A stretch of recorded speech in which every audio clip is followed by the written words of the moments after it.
મનને વારંવાર તેમાં ગુમાવ્યા જ કરવું, ફેરવા જ કરવું, નવરું પડવા દેવું નહીં. જો મન નવરું પડે તો વળી પાછું મન તો બહુ ચંચળ છે, એટલે મન વળી પાછું જગતના પદાર્થોમાં કે ક્યાંક અહમમાં, ક્યાંક મમતામાં, ક્યાં દોડીને પહોંચી જાય, એનું કંઈ ધાર્યું રહે નહીં. એટલે મહારાજ વળી પાછું આ ત્રીજું દ્રષ્ટાંત આપે છે કે મનને નવરું પડવા ન દેવું. કેવી રીતે નવરું ન પડવા દેવું? એમ કહીને ભૂતનું દ્રષ્ટાંત વિસ્તારીને કહી દેખાડ્યું. અહીંયા સંતોએ રિપીટ નથી કર્યું, કારણ કે ઘણી વખત આવી ગયું. ભૂતનું દ્રષ્ટાંત મહારાજે આપ્યું છે. યાદ છે ને કે એક માણસ હતો, એ માણસે ભૂતના મંત્રોની સાધના કરી, એટલે ભૂત એને વશ થયું. એટલે ભૂત આવીને ઉભું રહ્યું કે બોલ મને કામ બતાવ. એટલે પેલો કહે છે કે મારું આ કામ કરી આય, મને આ લાવી દે, મને આ લાવી દે. એટલે ભૂત તો તરત લઈ આવ્યું,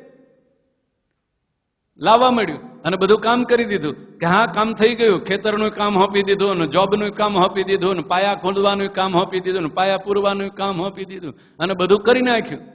હા, અને પછી નવરું પડ્યા તો તરત થઈ ગયું. એટલે ભૂત કહે છે કે હવે કામ બતાય, હું નવરો નહીં બેસું. તો કે હવે કામ નથી, તો કે તને ખાઈ જાઉં. શું કે ભૂત? શું કે જો કામ બતાય, કામ ન બતાય તો તને ખાઈ જાઉં, હું નવરો ન બેસું, કે તને ખાઈ જાઉં. આ ભૂત ભરખી જાય એવું કહે છે ને, ભરખી જાઓ કે ખાઈ જાઓ. એટલે પેલાને કોઈક સદગુરુ મળ્યા, કોઈ સંત પુરુષ મળ્યા, એને કીધું કે ભાઈ હવે આ ભૂત તે વશ કર્યો છે, એટલે હવે જાય એમ નથી અને કામ ન બતાવે તો ખાઈ જશે. એટલે એમ કર, તારા આંગણામાં વાંસળો એક ખોડી રાખ. અને વાંસળો ખોડી રાખ્યો અને ભૂતને એમ કીધું તું નવરો પડે એટલે તારે વાંસળે ચડવું ને ઉતરવું, ચડવું ને ઉતરવું, બસ આ કર્યા કરે. શું કીધું? કે આ વાંસળે ચડે અને પાછો ઉતર, ચડે ને પાછો ઉતર. હું જ્યાં સુધી ના ન પાડું ત્યાં સુધી ઉપર ચડે ને પાછો ઉતર, ઉપર ચડે ને ઉતર. એમ આ ભૂતને જેમ વાંસળો આપી દીધો ચડવા ને ઉતરવા, એમ મનને શું આપવાનું છે? અહીં મહારાજે દ્રષ્ટાંત આપ્યું. મનને શું આપવાનું?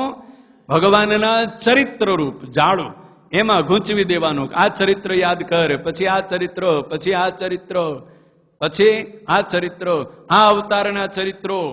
કેટલા બધા ભગવાને અવતારો ધારણ કર્યા અને કેટલા બધા ચરિત્રો કર્યા.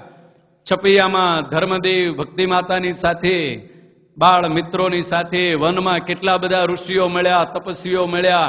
7 વર્ષ સુધી કેવા વનમાં ફર્યા, હિમાલયમાં ફર્યા, પુલાશ્રમમાં તપ કર્યું, એ નેપાળના જંગલોમાં ફર્યા, પહાડોમાં ફર્યા, ક્યાંય જગન્નાથપુરી, ક્યાં દક્ષિણમાં, એ કેટલા બધા ફર્યા. યાદ કરવાનું. 24 કલાક નહીં, કેટલા કલાક ઓછા પડશે 24 કલાકમાં. એમાં જો ગૂંચવા જશો તો શું કરવું એ મને ચિંતા નહીં થાય, પણ એ ચરિત્રમાં મનને ગૂંચવી મૂકવાનું, નવરું પડવા દેવું નહીં. જો નવરું પડવા દીધું તો મહારાજ કહે પેલા ભૂતના જેવું થાય. ખાવા આવે, હા, મન તરત જ આ જીવને ખાઈ જવા આવે કે ચાલ જગતમાં વિષયોમાં આસક્ત કરી દે, વૈભવોમાં ઢસડીને લઈ જાય. એટલે શું થયું? આ જીવનું ભક્ષણ થઈ ગયું કહેવાય. એનો દેહ તો એમાં ને એમાં પૂરો થઈ જવાનો ને, અને દેહ પૂરો થઈ જાય એટલે તરત સામે પછી બીજો દેહ લેવા જવું પડે. એટલે આ દેહનું ભક્ષણ થઈ જાય. એટલે મહારાજ કહે છે એમ ગૂંચવી મૂકવું. એક વિચાર આવ્યો, એક ચરિત્ર પૂરું થયું, ત્યાં બીજું, બીજું પૂરું થયું, ત્યાં ત્રીજું, અને એમ ન કરે તો મહારાજ કહે પેલા ભૂતના જેવું થાય. એટલે એ દ્રષ્ટાંત મહારાજે કહી બતાવ્યું.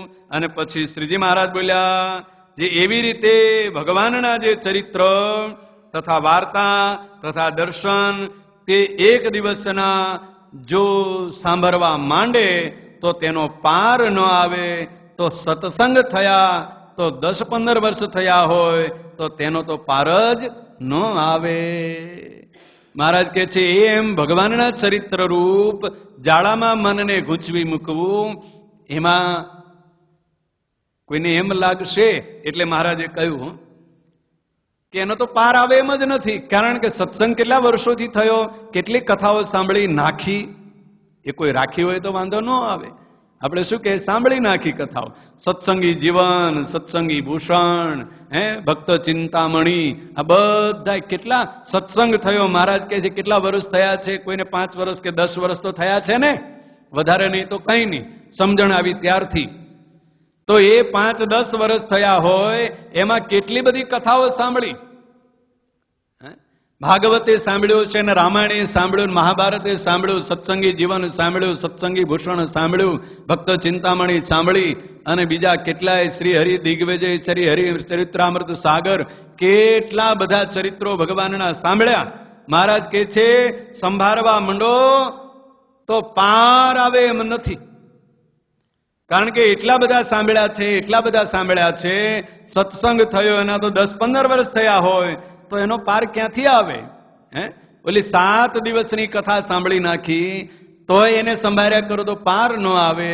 તો આ તો સત્સંગ થયા, એટલા બધા વર્ષો થયા, કેટલી બધી પારાયણો સાંભળી નાખી, અને એને સંભાળવા મળો તો મહારાજ કહે છે પાર આવે તેમ છે નહીં. એટલે એ ભગવાનના ચરિત્ર રૂપ જે જાળું છે, એ જાળામાં કોને ગૂંચવી દેવાનો? મનને ગૂંચવી દેવાનું છે. આપણે ગૂંચવાનું નથી. કોને ગૂંચવવાનું? મનને. મનને એ ચરિત્ર રૂપે જાળામાં ગૂંચવી દેવું. જો આપણે ગૂંચવાઈ ગયા તો થઈ રહ્યું, તો મન પાછું ક્યાંય દોડાદોડ કરવા માંડી પડે. એટલે આપણે સાવધાન રહેવાનું છે. જીવાત્માને તો સાવધાન રહેવું છે. શું સાવધાન રહેવું છે?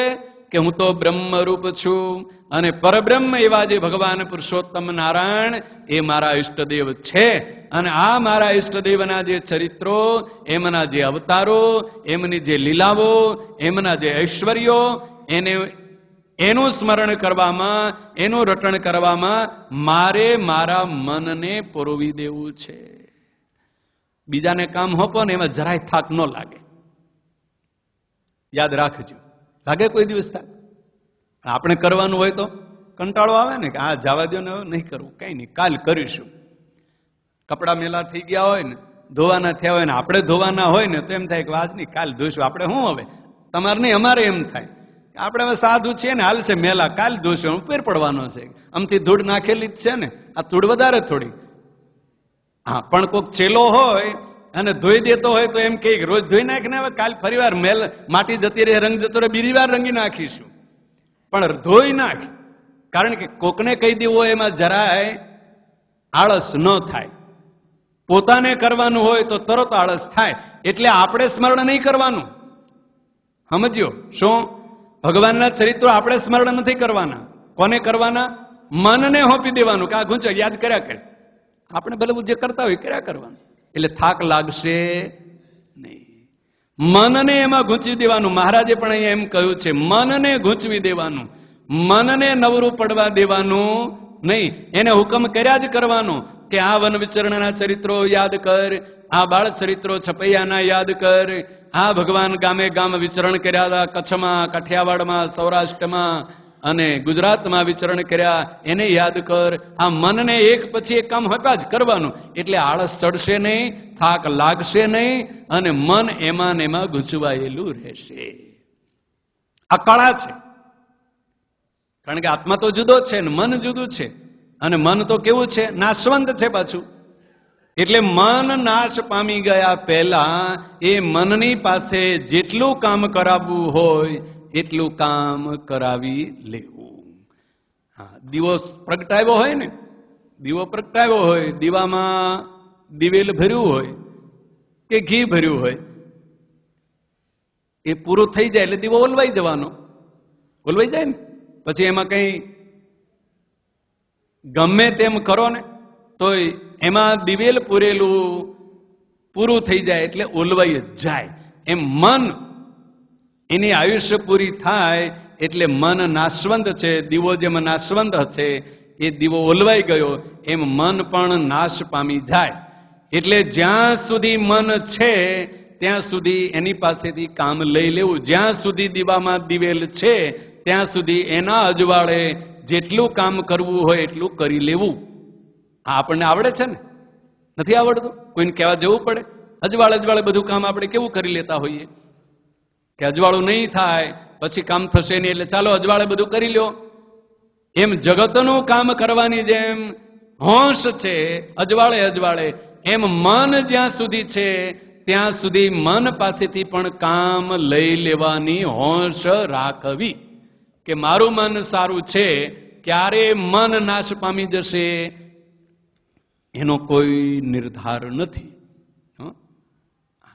પથારીમાં પડ્યા હોય ને ઘણા કે હવે એનું મન ઠેકાણે નથી, પછી નો એને વિચાર કરવાનો આવે, નો સ્મરણ આવે, નો યાદ આવે. મન હોય નહીં પછી ક્યાંથી આવે? મન નાશ પામી ગયું, કારણ કે મન નાશવંત છે. એટલે અત્યારે મન સારું છે ત્યાં સુધી મન પાસેથી કામ લઈ લેવાનું છે. શું કામ લેવાનું છે? ભગવાનના ચરિત્રોમાં ગૂંથવી દેવાનું છે. એને જ્યાં ત્યાં આઘું પાછું થવા દેવું નથી.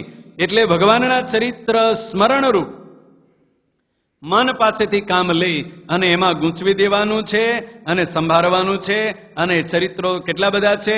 મહારાજ કે 5-10 વર્ષ થઈ ગયા છે સત્સંગ થયો, એટલે કેટલા બધા ચરિત્રો છે. એક દિવસના પાર ન આવે તો 5-10 વર્ષના તો એમાંથી પાર, એટલે કે મન ત્યાંથી બહાર નીકળે જ ક્યાંથી? નીકળી જ ના શકે. એમાં ને એમાં મન ગૂંચવાયેલું રહે.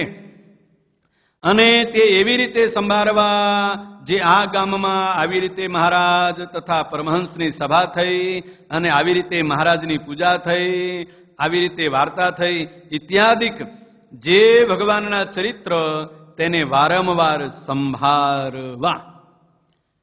જેટલા જેટલા ભગવાનના ચરિત્રો સાંભળ્યા હોય, વાંચ્યા હોય, જાણતા હોઈએ, એ બધા જ ચરિત્રોને જોયા હોય, સાંભળ્યા હોય, વાંચ્યા હોય અને જોયા હોય. મોટા મોટા ઉત્સવોમાં ગયા હોય તો જોયા હોય ને.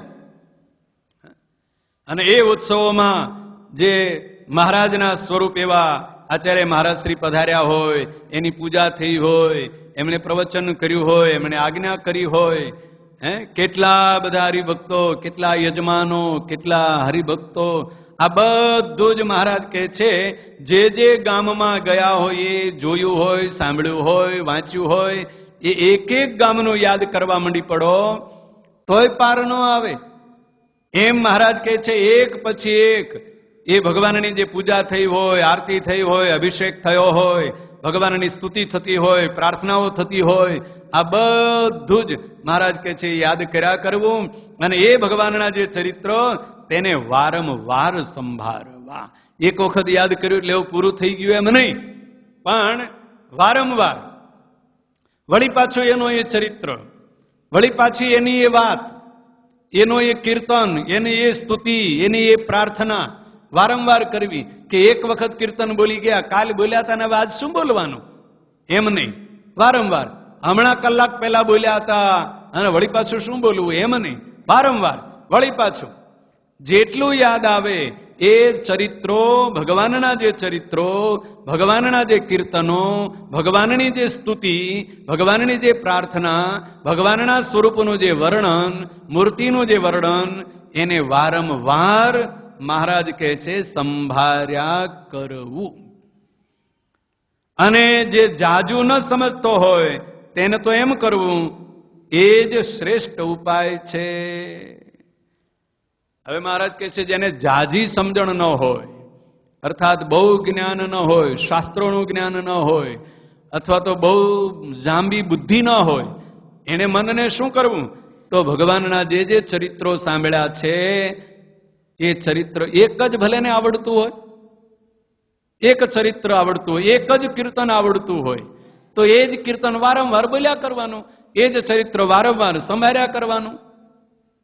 મહારાજે કહ્યું ને કે જાજુ ન સમજતો હોય, અર્થાત જેને જાજુ યાદ ન હોય, જાજા ચરિત્રો યાદ ન હોય, જાજા કીર્તનો યાદ ન હોય, એક હોય કે બે હોય, તો એક હોય કે બે હોય, જેટલા પણ ચરિત્રો યાદ હોય, જેટલા પણ કીર્તનો યાદ હોય, જેટલી પણ સ્તુતિઓ યાદ હોય, એક જ હોય તો એક વારંવાર એને બોલ્યા કરવું, નિરંતર એનું સ્મરણ કર્યા કરવું. એ જ શ્રેષ્ઠ ઉપાય છે. મહારાજ કહે છે શેનો? આ શ્રેષ્ઠ ઉપાય શેનો છે? મનને ભગવાનના ચરિત્રોમાં ગૂંચવી મૂકવાનો શ્રેષ્ઠ ઉપાય આ છે. મનને જ્યાં ત્યાં ગરવા દેવું નથી. ક્યાં નથી જવા દેવું? જગતની વાસનામાં, જગતના પદાર્થોમાં. અને મનને વાસિત કરી દેવાનું છે. શું, શેનાથી વાસિત કરી દેવાનું? ભગવાનના ચરિત્રોથી વાસિત કરી દેવાનું છે. અને એ મનને ભગવાનના ચરિત્રોથી વાસિત કરી દેવાનો શ્રેષ્ઠ ઉપાય આ છે કે નિરંતર એ ભગવાનના ચરિત્રોનું સ્મરણ કર્યા કરવું. જે આવડે છે તેનું ને તેનું વારંવાર રટણ કર્યા કરવાનું, તેનું જ સ્મરણ કર્યા કરવાનું, તેને જ યાદ કર્યા કરવાનું. એ મહારાજ કહે છે શ્રેષ્ઠ ઉપાય છે. એ જીવો બીજો કોઈ ઉપાય નથી. બીજો ઉપાય ઘણા બધા છે, પણ આના જેવો શ્રેષ્ઠ ઉપાય નથી. કોઈ ધ્યાન કરવા બેસે, હવે ધ્યાનમાં મન લગાડવું તો બહુ કઠણ. હા, ધ્યાન કરવા આંખો મીચીને આમ ધ્યાન કરે ભગવાનની મૂર્તિનું, ત્યાં ભગવાનની મૂર્તિ જ ના દેખાય, અંધારું જ દેખાય, લાલ પીળો અંધારું દેખાય, પણ ભગવાનની મૂર્તિ ન દેખાય. એ તો અઘરું છે. એટલે શ્રેષ્ઠ આ છે.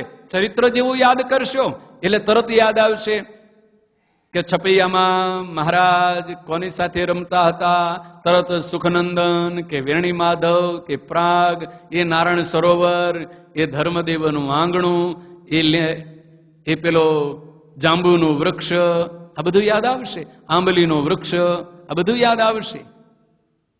અને ધ્યાન કરવા જશો તો મૂર્તિ યાદ આવશે નહીં? આવે. અઘરું છે. એટલે શ્રેષ્ઠ ઉપાય આ છે. મહારાજ કે તરત જ મહારાજના ચરિત્રો યાદ કરવા. વનમાં મહારાજ ગયા હતા. ક્યાં ગયા હતા? કુલાશ્રમમાં ગયા હતા, બદ્રીનાથમાં ગયા હતા, પેલા નવલખા પર્વત ઉપર ગયા હતા. કેટલા યોગીઓ, આ બધું તરત યાદ આવવા મળી પડશે. એ ચરિત્રો જો યાદ થશે એટલે મન તરત જ એમાં ગૂંચવાય જશે, બહાર નીકળશે નહીં. અને બીજા બધા ધ્યાન તો કેવું છે? આમ લપસણી જેવું. ભગવાનની મૂર્તિનું ધ્યાન કરવા બેસવું, આ ગૂંચળું છે. આ ભગવાનના ચરિત્રોનું કેવું ગૂંચળું છે. એમાંથી બહાર નીકળવું તો, હા, રેતીનો ઢગલો પડ્યો, એમાં ડોલ ભરીને પાણી નાખો, એનો રેલો હાલે? એમાં ગૂંચવાઈ જાય. અને આવું સરસ ફર્શ હોય ને ડોલ ભરીને પાણી રેડો તો ક્યાં પહોંચે? ક્યાંય દૂર સુધી પહોંચે. અને ચારે બાજુ પાણી પાણી પાણી, બધાને પલાળી મૂકે. એટલે ધ્યાન કેવું છે? આ ફર્શ જેવું છે, ફ્લોરિંગ જેવું. હા, એમાં જેવું મૂર્તિ સહેજ કરવા જાઓ એટલે તરત જ કેટલા બધા વિચારો આવશે, સંકલ્પો આવશે, કેટલાય બધા ઘાટ સંકલ્પો થવા મળી પડશે. અને મૂર્તિ તો ક્યાંય જડીએ ગોતી જડશે નહીં. એટલે ભગવાનના ચરિત્રો મહારાજે એટલે શ્રેષ્ઠ કહ્યા કે જેને ઓછી સમજણ છે,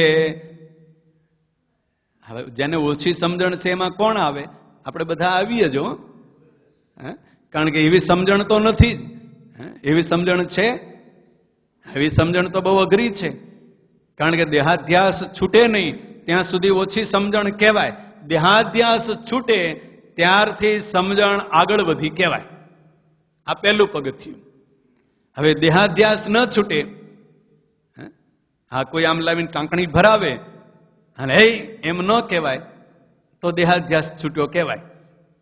હવે ટાંકણી ભરાવે એટલે તરત જ એમ થાય કે આ શું થયું, ગમે તે હોય. એટલે દેહાધ્યાસ છૂટ્યો નથી. એ દેહાધ્યાસ જ્યાં સુધી ન છૂટે ત્યાં સુધી શું કહેવાય? ઓછી સમજણ છે. દેહાધ્યાસ છૂટે ત્યારે પહેલી સમજણ આવી કહેવાય, પહેલું ધોરણ પાસ થયો કહેવાય. હવે એવા કેટલા પાસ કરવાના છે ત્યારે માસ્ટર ડિગ્રી મળે? ખબર પડે છે ને? એક પછી એક આવે. આ દેહાધ્યાસ પહેલો છૂટે પછી બીજી વાત આગળ બીજા ધોરણમાં જવાય. એટલે દેહાધ્યાસ હજી સુધી છૂટો નથી એટલે હજી પહેલું ધોરણ પાસ થયા નથી. એટલે ઓછી સમજણ વાળા બધા જ. એના માટે મહારાજ કહે છે શું શ્રેષ્ઠ છે? કે ભગવાનના ચરિત્ર રૂપ જે જાળવું, એ જાળામાં મનને ગૂંચવી મૂકવું, એ જ સૌથી શ્રેષ્ઠ ઉપાય છે. એવો બીજો કોઈ ઉપાય નથી. ત્યારે તમે કહેશો જે અન્ન થોડું ખાઈએ તથા ઘણા ઉપવાસ કરીએ તે તો અમે કહેતા નથી. હવે મહારાજ કહે છે કે તમને આ અઘરું પડશે ને એટલે તમે એમ કહેશો કે અમે હાવ થોડું થોડું ખાઈએ. એટલે ઇન્દ્રિયો, મન એ જ્યાં ત્યાં જાય નહીં. તો મહારાજ કહે છે એવું તો અમે કહેતા નથી, લાડવા ખાઓ ખૂબ. મહારાજે તો ખૂબ ખવડાવ્યું. હે, ન ખાય તો લાડવે માર્યા. હા, એવું કહે છે ને મારે. ન ખાય તેને લાડવો મારતા, અને ન ખાય તો મહારાજ કમંડળું ભરીને માથે દૂધ પાકે રેડતા.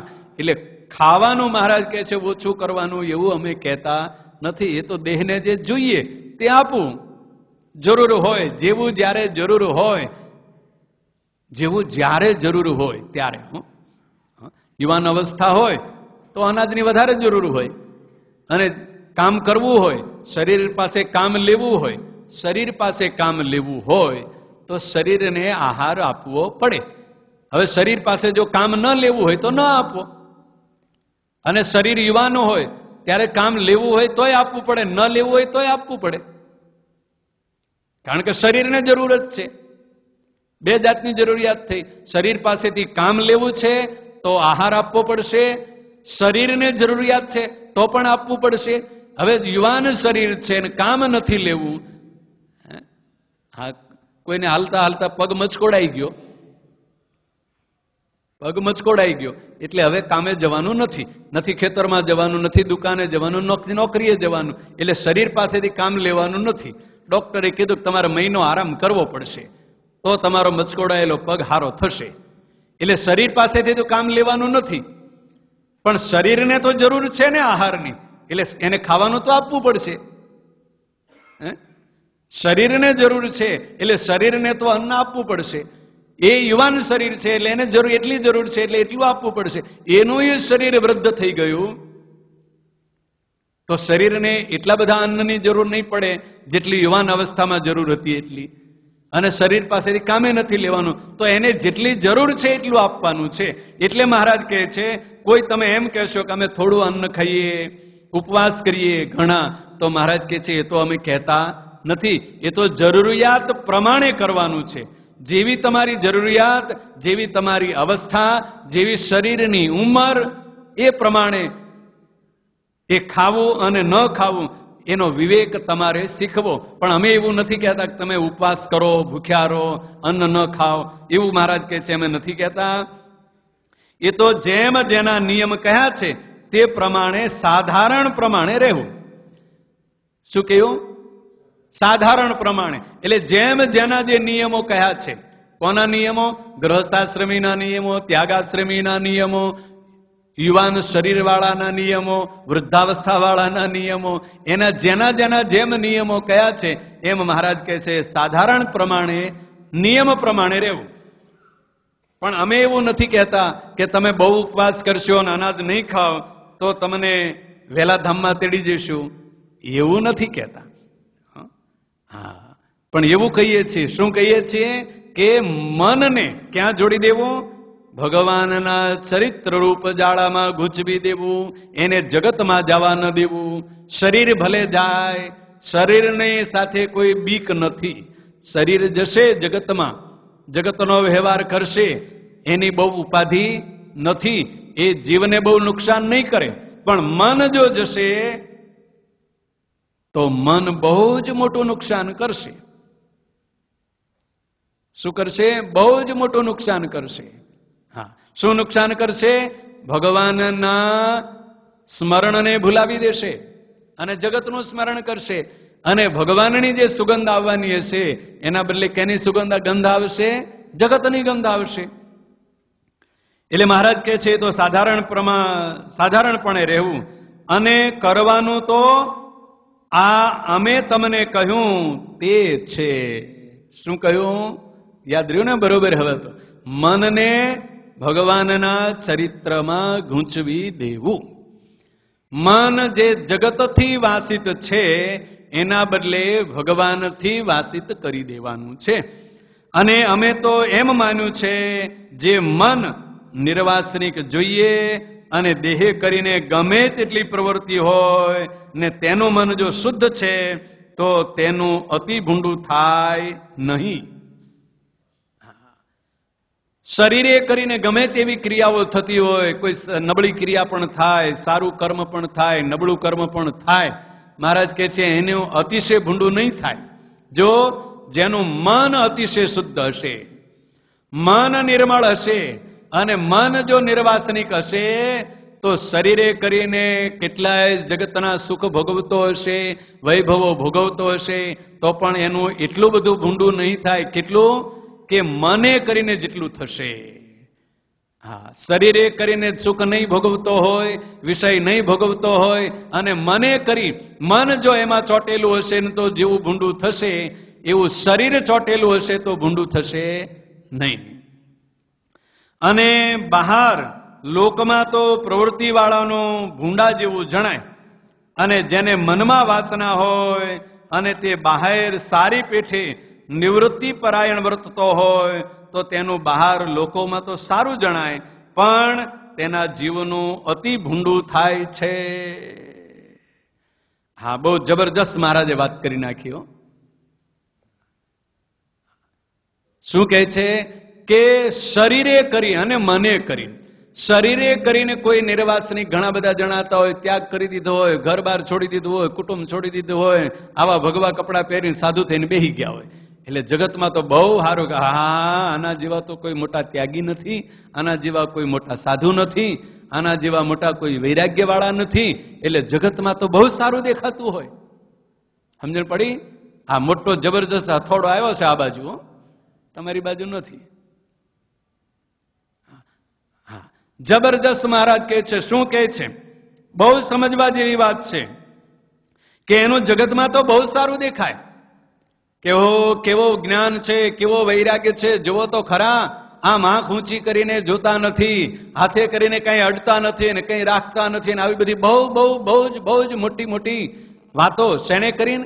શરીરે કરીને. પણ મન ક્યાં હોય? હા, મન તો જાદુ બધું, કેટલું બધું ધન ભેળું કરવું, કેટલી બધી મોટી જબરજસ્ત સંસ્થાઓ ઊભી કરવી, કેટલું બધું મોટું ધન એકઠું કરવું, કેટલી બધી મોટા મોટા ઉત્સવો કરવા. શું કરવું? મોટા મોટા ઉત્સવો કરવા, મોટી મોટી સંસ્થાઓ કરવી, મોટા મોટા બિલ્ડિંગો બાંધવા. મન એમાં રચ્યું પચ્યું હોય, અને જે આવે એને એમાં પરાણે બળજબરીથી ઢસડીને નાખતા હોય. હા, આપણે નહીં આમાં નાખો, પણ એ ક્યાં કોનું સમજણ પડવી જોઈએ ને. હા, શું કહે છે મહારાજ કે બહાર તો સારી પેઠે નિવૃત્તિ પરાયણ વર્તતો હોય.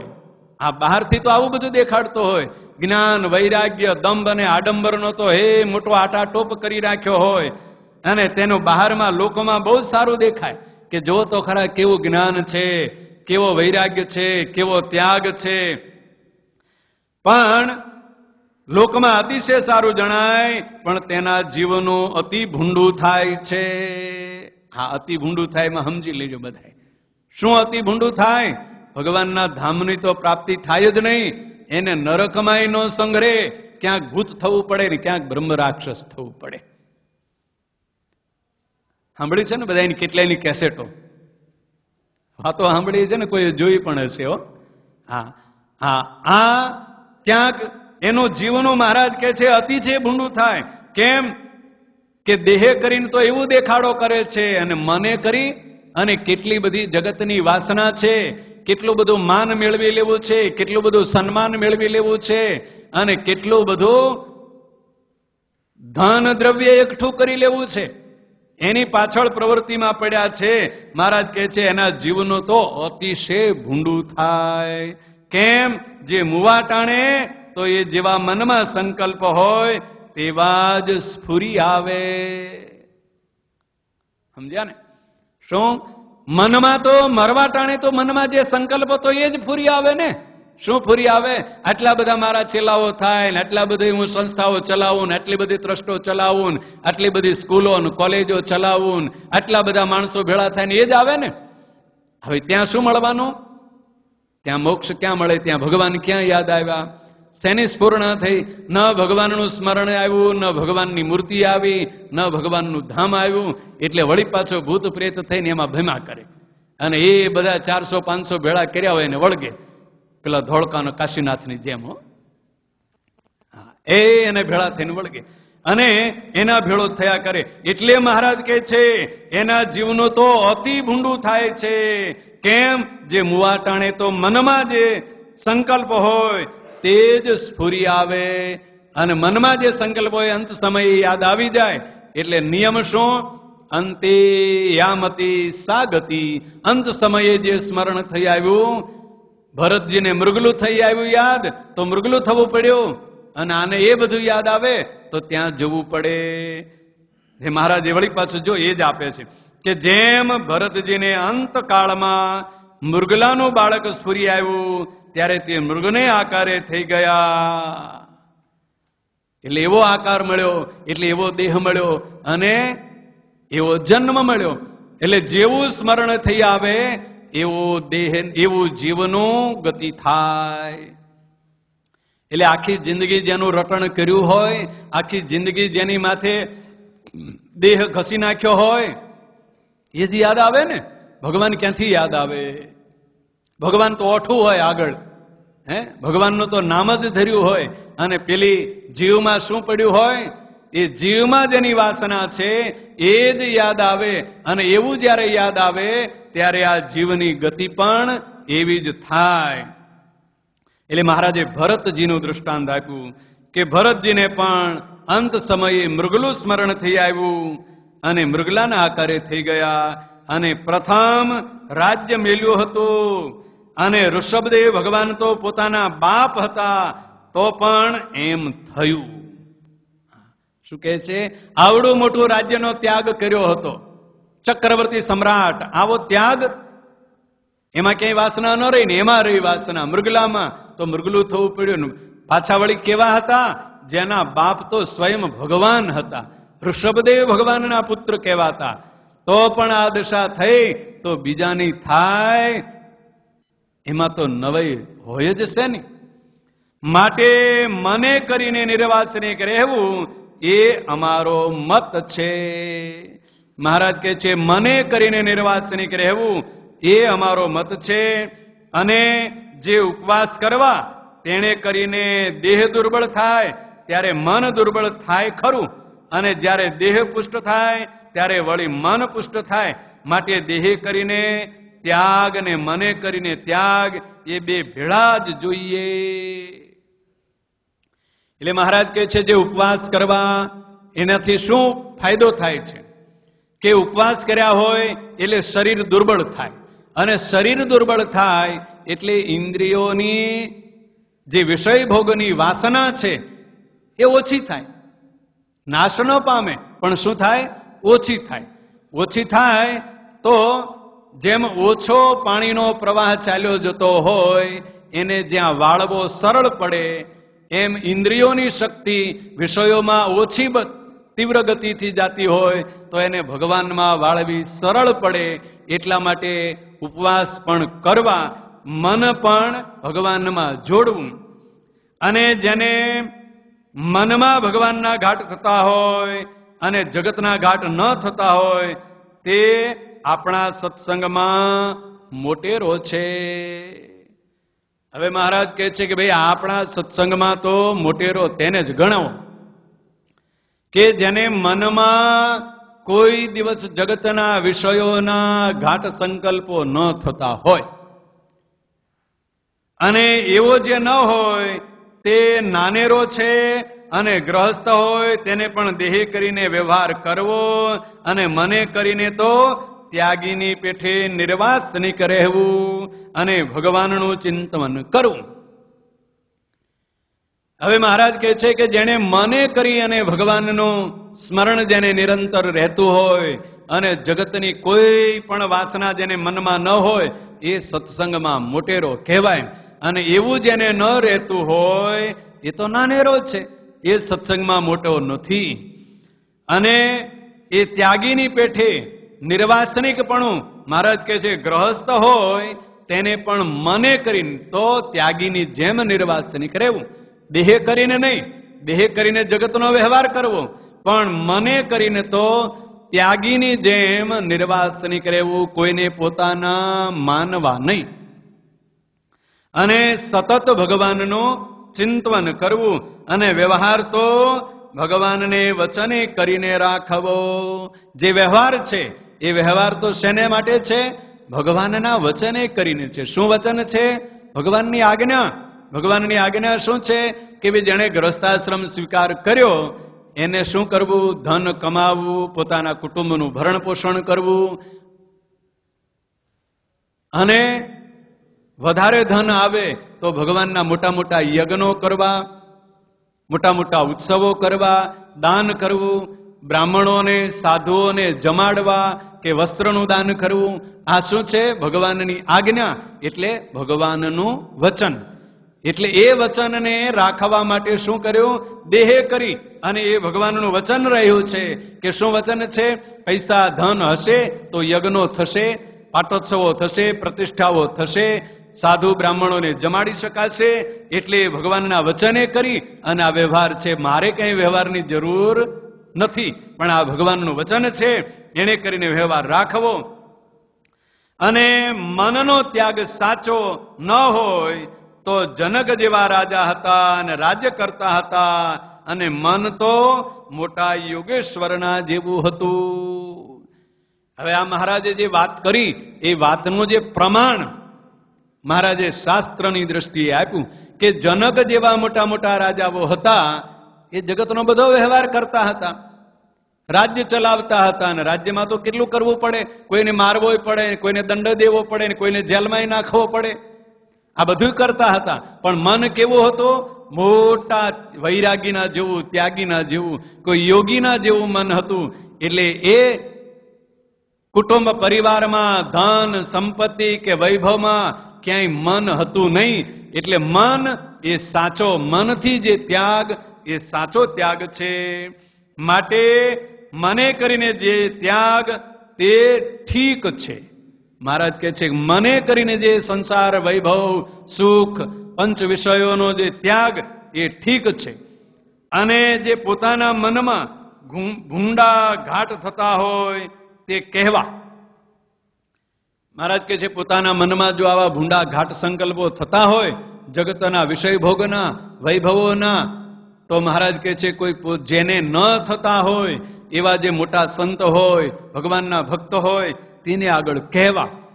પણ જેમ કૂતરાનું મુખ કૂતરો ચાટે તથા સર્પને ઘેર પરોણો સાપ, મુખ ચાટીને વળ્યો આપ, તથા રાંડીને પાસે સુવાસણી સ્ત્રી જાય ત્યારે તે કહે જે આય બાય હું જેવી તું પણ થા. હા, મહારાજે એક સામટા 3 દ્રષ્ટાંત આપ્યા. આના જેવું ન થવા દેવું. એક તો શું? પહેલી વાત એ આપી કે જેમ કૂતરાનું મુખ ચાટીને રાજી થાય. કૂતરું હોય ને, કૂતરું કંઈક કોઈનું માંસ ખાઈને આવ્યો હોય એટલે બીજા કૂતરાને એની ગંધ આવે એટલે એનું મોઢું ચાટીને રાજી થઈ ગયો, મને ખાવા મળી ગયું. કોઈ રોટલી આપીને રોટલી ખાઈ ગયો કૂતરું, એટલે એકા બીજા કૂતરાનું એને એમ થઈ ગયું કે મને આવું ખાવા મળી ગયું, એમ કરીને રાજી થઈ જાય. આ કૂતરાનું દ્રષ્ટાંત. અને બીજું સર્પ. સર્પના ઘેર આવ્યો સાપ, મહેમાન. સમજણ પડે? આખરી વાત છે. સર્પને ત્યાં શું હોય? સર્પને ત્યાં ઝેર જ હોય ને. સર્પના ઘેરે આવ્યો મહેમાન, પરોણો સાપ, મુખ ચાટીને વળ્યો આપ. હવે સાપનું મોઢું ચાટવા જાય તો એના મોઢામાંથી શું મળે? ભયંકર ઝેર. બીજું કઈ આવે? સાપના મોઢું ચાટીને વળે પાછો, વળીને આવ્યો આપ. અને ત્રીજી વાત આપી, કોઈ રાંઢી બહી હોય એટલે વિધવા અને સુવાસની કોઈ પરણીને તાજી બહી આવે એને આવીને એમ કે આય બેન આવ તું મારા જેવી થા. એટલે શું થયું? એટલે એને